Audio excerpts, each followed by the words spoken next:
What if I told you that Aston Martin could arrive at the 2026 Australian Grand Prix knowing that it cannot finish the race?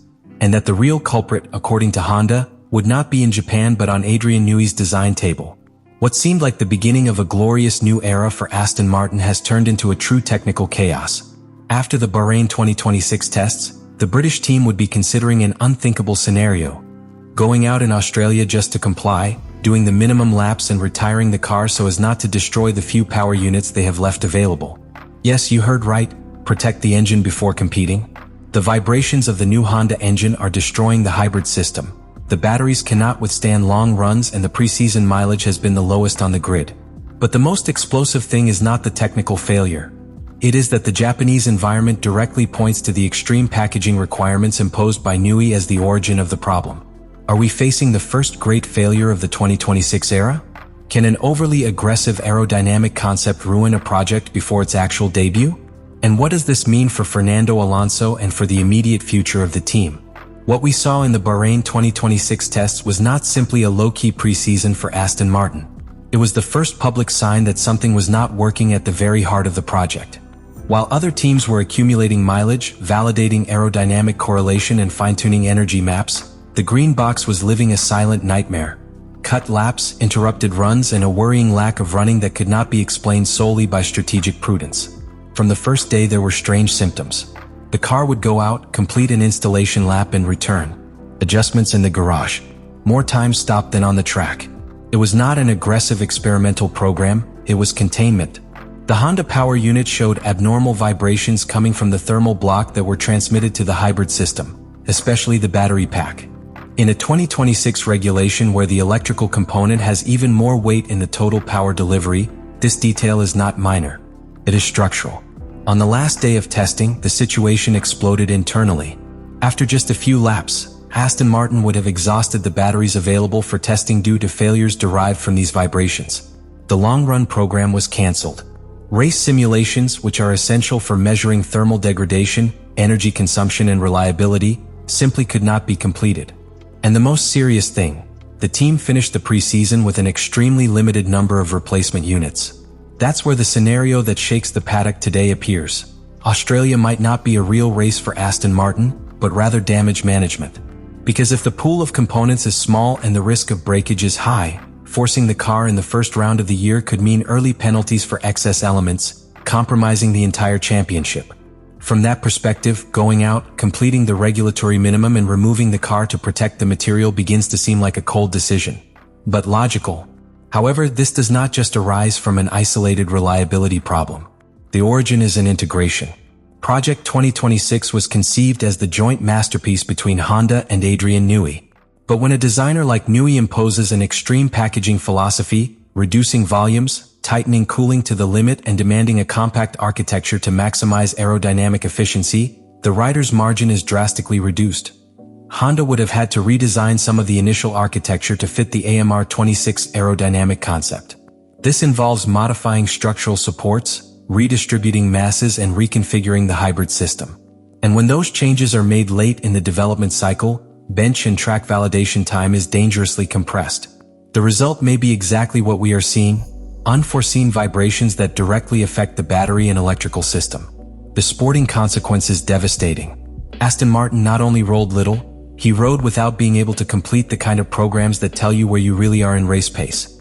They do not know precisely how the car responds with high fuel, they do not have solid degradation data under continuous load, and, most delicately, they have not been able to stress the power unit in real Grand Prix conditions. That means they arrive in Australia with basic unknowns unresolved. And at the beginning of a new regulatory era, every kilometer lost in the preseason is worth gold. Because it's not just about points at stake in the first race. This is the direction of development for the coming months. Without reliable data, each subsequent update may be based on assumptions rather than actual correlation. Internally, this opens a dangerous crack. Honda indirectly points out that packaging demands push the design to its limits. Newey's entourage maintains that without radicalism you cannot win in Formula One. And Aston Martin remains in the middle, trying to protect its million-dollar investment and the public narrative of champion project. The chaos is not just technical. It is strategic, political, and reputational. Because if we see green cars retired prematurely in Australia, the question won't be whether a battery failed. The question will be whether the project was born unbalanced from its conception. And so begins Act 1 of this story. A team that promised to start 2026 as a contender for the title arrives at the first race thinking about surviving rather than competing. A biker who suggests that the aerodynamic concept pushed him too hard. And a legendary designer whose aggressive approach might have stretched the rope more than electrical engineering could handle. If Australia confirms this covert strategic withdrawal, it will not be an accident. It will be the direct consequence of what we saw in Bahrain, a car that is not yet ready for a full war. To understand the magnitude of the conflict, we must understand what changes in 2026. The electrical part of the system will have even more prominence in the total delivery of power. This means that the battery, the MGU, and energy management stop being a complement and become protagonists. If the hybrid package suffers from excessive vibrations, you not only lose reliability, you lose stability in power delivery and dynamic balance in each phase of acceleration and braking.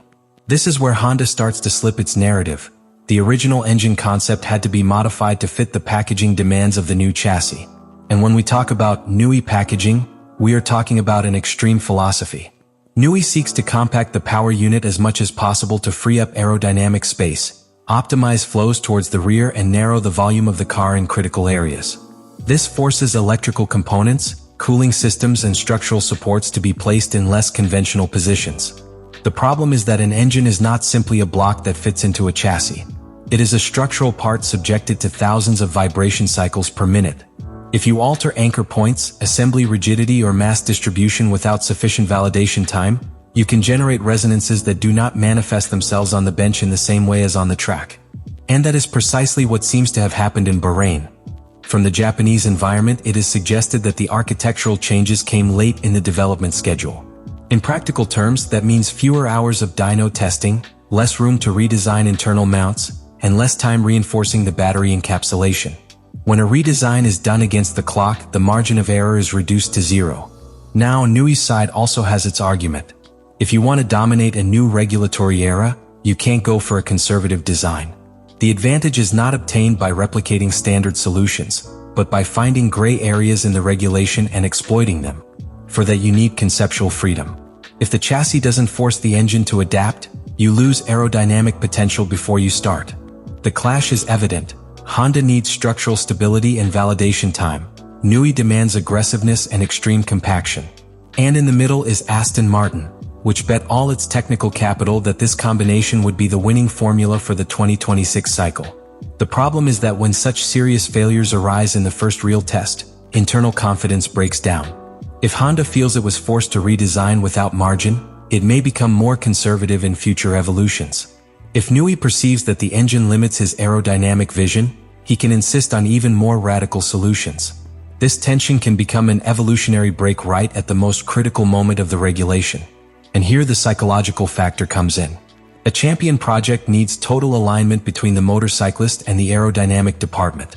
In the hybrid era, we have seen how successful alliances are built on absolute cooperation and integrated design. If cross-blame appears from the first month, subsequent development becomes defensive rather than creative. Plus, the calendar doesn't wait. The Australian Grand Prix marks the start, but the championship quickly continues towards demanding events such as Japan and Bahrain. If the problem is structural, there is no immediate patch that will solve it. You can reinforce supports, change vibration maps, or limit power, but that means running with restrictions. And running with restrictions at the beginning of a new era is giving an advantage to direct rivals.